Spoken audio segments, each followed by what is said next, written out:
The Castrol GTX Fall National. The fastest accelerating cars in the world are getting set to battle in semi-final round racing. Joe Amato in Top Fuel Eliminator is racing against Darrell Gwynn.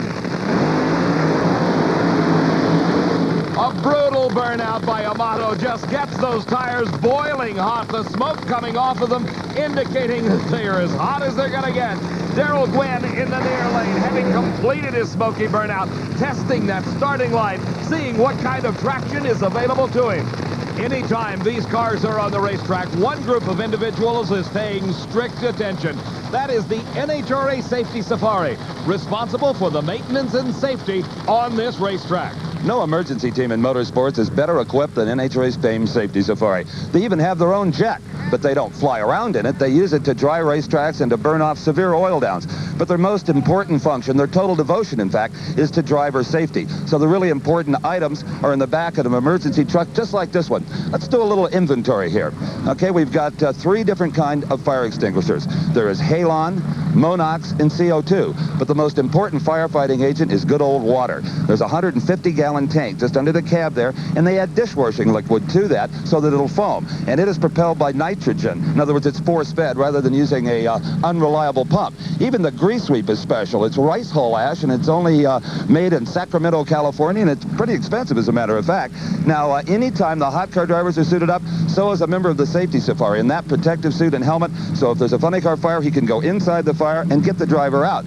Now, if you want to cut a seatbelt, your handy-dandy seatbelt cutter. But if you want to get serious about cutting something, such as the roll cage off of a car to get a driver out, you use the famed Jaws of Life. And I'll tell you what, these things will snip a roll cage off in just a matter of seconds. This is the actual material that one of those cages is made out of. Bingo! Driver comes out of the car straight up to minimize any injuries he may have. The NHRA Safety Safari, headed by Jim Van Dyke, a credit to all of motorsports. Here's Darrell Gwynn. That's his dad, Jerry, turning on the switch on the recording computer that logs data on the run. On the far side is Joe Amato. Both cars set to go. And it's a great start for Darrell Gwynn. He's got the advantage over Amato, just slightly smoking the tires. And Darrell Gwynn goes into the finals. 5.50 seconds. His speed 246 miles an hour. Darrell Gwynn with a great driving job and some brilliant performance. Watch again. As you can see, the advantage he built up off the starting line, some 0.06 of a second quicker off the mark, was Darrell Gwynn. And look at the lead he had as they passed the camera position. The tires beginning to smoke just a little bit. He regains the traction and then pulls ahead of Joe Amato as they enter the speed traps. Darrell Gwynn wins it and goes to the finals. Well, slim though his chances may be, Darrell Gwynn stays alive in this World Championship chase and moves 1 round closer to a Fall Nationals title. A good drag race, 550 to a 56. Well, I'll tell you, this would be the last place I figured I'd be in the final. I'll tell you, at Texas, it was just a matter of keeping the car consistent, and I guess it's the same here, but this is such a tricky surface. We've gone from one extreme to the next. We've been to, let's say, the best racetrack in the country 2 weeks ago. I'm not going to say the worst, but boy, this place runs a close second on that track surface. And for all the power we've got, we're doing a heck of a job today getting it to the ground. On the starting line, our final pair in the semifinals, this is Dick LaHaye. He told Steve Evans earlier he doesn't care what lane he runs in.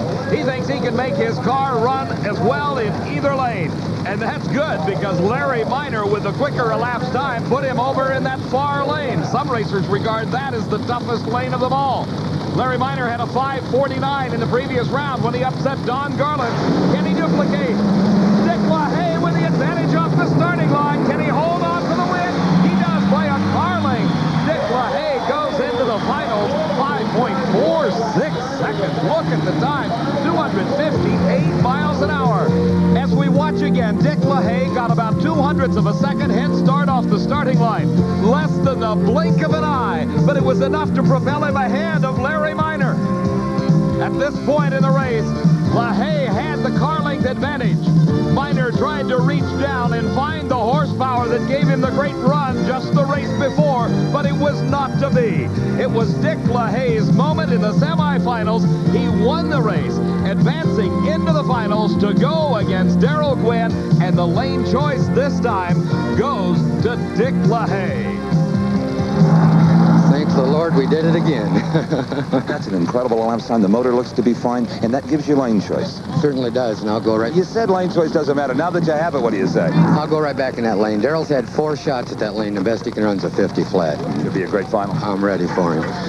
Dick LaHaye, a fierce competitor, facing Darrell Gwynn in the finals for the 3rd time this season. On the starting line, the semifinals in funny car eliminator. In the far lane is Jim Head. In the near lane is Ed McCulloch. The burnout procedures are completed. Both drivers coming in to those light beams across the starting line to properly position and stage their race cars. A good start. Head's got the advantage. The front wheels come back down to the pavement. He's about a car length in front, and Jim Head wins it to go into the finals. 5.86 seconds, 245 miles an hour. McCulloch not far behind at 248 miles an hour. As we look again, McCulloch had a very slight advantage off the starting line, but it was quickly erased by the horsepower from Jim Head's car. About a half a car length at that point. Then, as the race progressed further down track, Jim Head kept that car length lead all the way across the finish line. You've struggled a little bit this year. You had better performance the season before, but it appears like it's picking right back up again. Oh, we struggled a whole lot this year, but it's picking up a little bit, and we're really anxious for next year. We're excited. I think we're going to have a good final. In fact, right now, let's go back to Dave McClellan, the starting line, and see just who will race this man in the funny car final. Steve, this is the race that could decide the World Championship. Kenny Bernstein, the reigning world champ, has a shot at winning it all right here. He must defeat Johnny West. If he wins this race, there is no way that Mark Oswald could catch him before the season ends. Johnny West has got to play the stopper's role here, and you know the Candies and Hughes team, along with Mark Oswald, watching as intently as this huge crowd at Firebird Raceway is. As Kenny Bernstein in the near lane tries to win back-to-back world championship. And Johnny West pulls the whole shot. Can he hold on to it? No, look at Bernstein, come on! And Bernstein wins the world championship. He goes into the finals of the Fall Nationals, but most importantly, that 5.59 second, 261 miles an hour, wins him the World Championship for 1986. Bernstein races Jim Head in the final. We'll be talking to the new world champ in just a moment. At Firebird Raceway near Phoenix, Arizona, if you like the hot action you're seeing here, coming up, the final race of the NHRA Championship season, the Winston World Finals at the LA County Fairgrounds in Pomona, California. To be decided, the Top Fuel and Pro Stock World titles. The Funny Car World Champion is with Steve Evans. Well, Dave, you see the number on the side of that car? Well, it will remain that, #1, through all of next year. That finally iced it. The World Championship. Well, that's super, Steve. It's been a hard year. It's been tough for the Budweiser King. 13 races to do it this year. Yeah, this year's a little harder, but I'll tell you, I got to say, obviously, Budweiser, Motorcraft, and Ford, and all our fans, and Dale Armstrong, my entire crew, and staff of people, it took all of them to make it happen. Right, let's get back to the Fall Nationals. That's not over yet. A 5:59, and you're going to like the speed, 261. Well, that's phenomenal. I was a little late on the starting line, so it needed it. Armstrong put some power in it for us. 59 on this racetrack is phenomenal. It really is. It's tough because you're off the ground so much, but that's good. That's the way to go. Maybe we can knock this thing out and win it. Thank you. Thank you. Kenny Bernstein crediting his crew chief Dale Armstrong and all the guys on that crew. They are the world champions for 1986. This is the semifinal pairing in Pro Stock Eliminator. In the near lane is Dempsey Hardy. In the far lane is Darrell Alderman. This is only the second NHRA national event that Darrell Alderman has driven that Camaro, and he has already defeated Warren Johnson.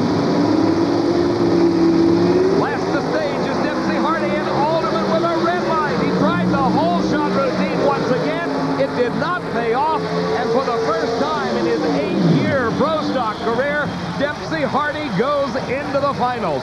7.61 seconds, a speed of over 181 miles an hour for these gasoline-burning factory hot rods. Here's the man that's trying to repeat as the world champion. He's got a chance to pick up some points on his closest competitor, Warren Johnson, who went out in the previous round. But what a matchup this is.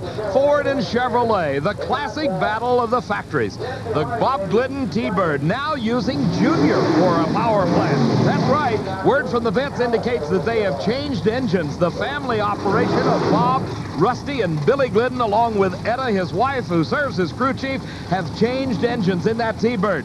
For the Rare and Morrison Camaro out of Arlington, Texas, Bruce Allen, their driver, finishing number 3 in the world last season. One of the strongest Chevrolet products ever to grace a racetrack. These cars, with their basic stock appearance, are truly very sophisticated race cars, covering the quarter mile in less than 7.5 seconds at well over 180 miles an hour. Glidden in the near lane, Bruce Allen in the far lane. The RPMs coming up on those gasoline-burning 500 cubic inch engines. Glidden, the last to stage, creeps into those beams ever so gently. And more RPM yet as Bruce Allen gets the advantage. But look at the horsepower of Junior.